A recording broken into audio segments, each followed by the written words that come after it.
Classical mechanics presents the physical universe as a closed, perfectly ordered system where every motion is accounted for. This establishes the core thesis of causal determinism. Any specified state of the world at a given time, when combined with the laws of nature, rigidly dictates all future states. Within this classical framework, there is no ontological room for probability. Every outcome is baked into the starting conditions. The mathematics of physical energy transfer require strict conservation. Every joule of energy and every collision is a direct, unavoidable consequence of the prior state, leaving no variables unaccounted for. The human nervous system is composed of the same matter governed by these rigid conservation laws. Because every physical impulse is a calculable event, human agency is mathematically isolated from the causal chain, creating a paradox that threatens the very concept of the self. Under this axiom, we function as biological passengers trapped in an unbroken sequence of inevitable events. Long before modern physics formalized these rules, medieval philosophers understood the implications of a mechanistic universe and feared these exact constraints. They recognized that to save the concept of moral responsibility, they had to find a way to sever the human mind from the physical causal chain. They engineered a theoretical architecture known as the immaterial split, arguing that the mind must operate outside the jurisdiction of physical laws to retain freedom. This model divided the mind into two distinct forces, the intellect, which evaluates evidence, and the will, which takes action. By placing these functions in an immaterial realm, they constructed a logical barrier meant to prevent human beings from being reduced to a sequence of falling physical dominoes. The immaterial mind functioned as a philosophical escape hatch, providing the logical architecture necessary to survive a clockwork universe. In 1814, Pierre-Simon Laplace introduced the theoretical apex of this deterministic universe, an intellect now known as Laplace's demon. The demon possesses a specific capability. It knows the momentary position, mass, and acting forces of every atom in existence simultaneously. To an intellect of this magnitude, time flattens. The concepts of past and future dissolve into a single, calculable present. We can map this unyielding logic directly onto human psychology by examining Thomas Aquinas's intellectualist model of the mind. Aquinas theorized a strict cognitive chain. The human will is bound to choose whatever the intellect judges to be the optimal option. The intellect's judgment does not form in a vacuum. It is determined by external evidence, sensory data, and the physical realities of the environment, variables it cannot alter.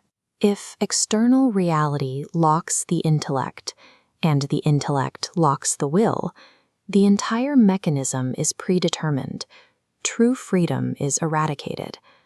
Under this model, human cognition is just another physical sequence.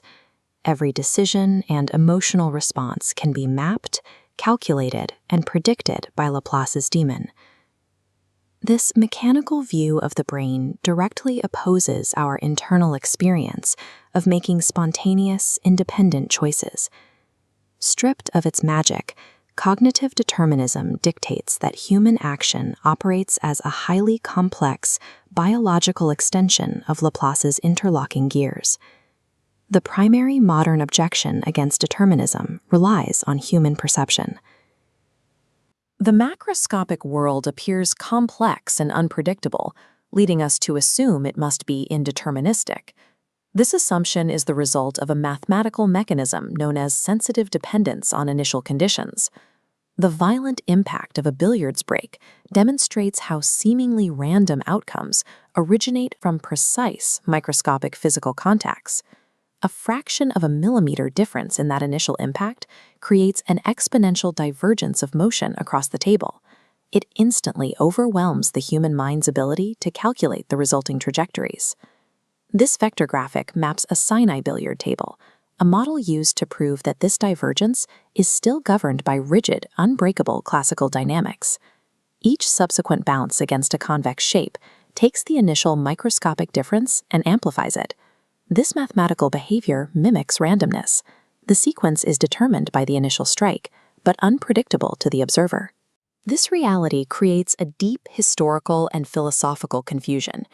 In the 20th century, thinkers like Karl Popper equated unpredictability with indeterminism, mistaking the limits of human calculation for a lack of physical order.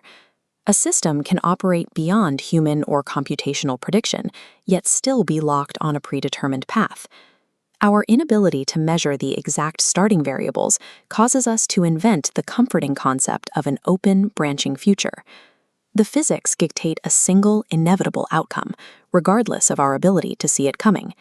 Epistemic unpredictability, our ignorance of variables, must never be mistaken for ontological indeterminism. The universe does not allow for multiple futures. The tangible physical symbol used to justify randomness is the macroscopic coin toss. We flip coins because we operate under the false assumption that the universe will intervene with a naturally probabilistic outcome. Modern empirical physics trials prove otherwise. A coin flipped under controlled parameters of velocity, height, and angular momentum yields the exact same outcome 100% of the time. Labeling an event as chance describes a deficiency in our measurement tools rather than an active physical force. Probability is a linguistic placeholder for missing data.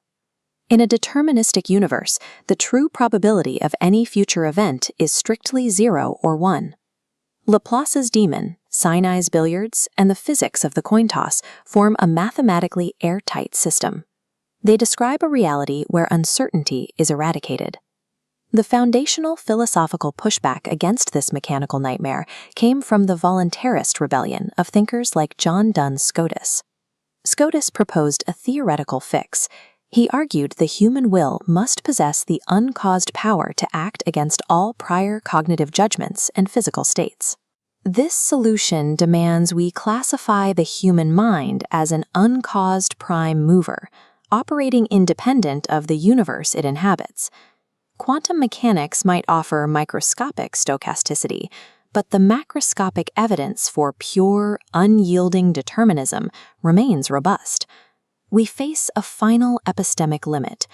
We cannot perceive the vast causal chains that govern our actions simply because we lack the cognitive processing power to map them. We navigate an epistemic void.